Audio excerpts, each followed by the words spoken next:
was just a little girl, my Grandpa Ted would call me one day a year really, really early in the morning. My mother would come into my bedroom, phone in hand, and say, "Jaclyn, your Grandpa Ted's on the phone. He wants to talk to you." And I would roll over and rub my eyes and say, "Hello?" And on the other end of that phone line, I would hear my Grandpa Ted shout, "Wake up! Wake up!" And I would say, "Wake up? Why?" And he would say, "Have you looked outside today? It's snowing."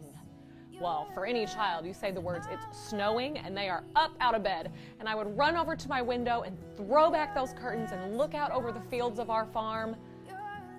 No snow.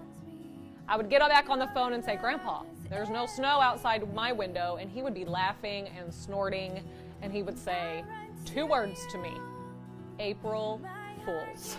It took me forever to figure out that there was never going to be snow in Potosi, Missouri on April 1st, ever. But what's so interesting about that is I just fell for it, hook, line, and sinker.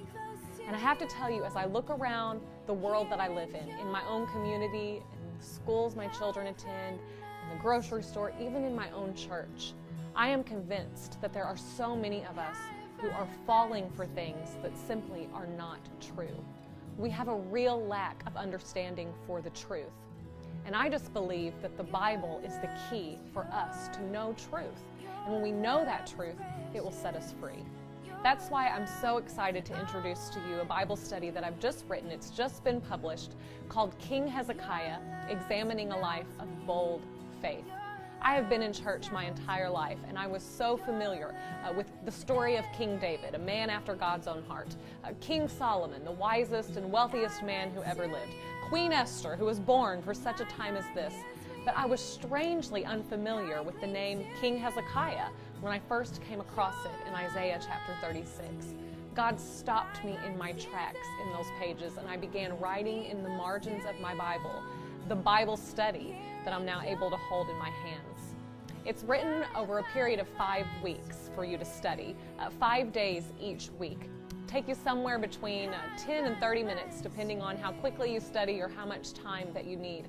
But each day builds on the next, and throughout the study, you learn about this young 25-year-old king whose father was a mess, whose nation was a mess, and how at 25 years old he takes the throne and God uses him to turn a nation around. This study has given me such hope and such encouragement for the situations around me in my own personal life, and I have so fallen in love with this character of King Hezekiah, and I cannot wait to meet him someday.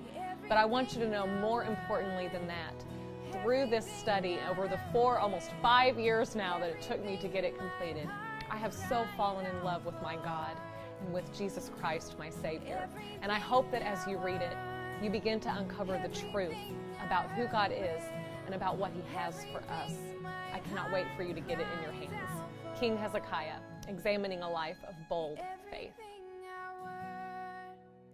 Everything I heard.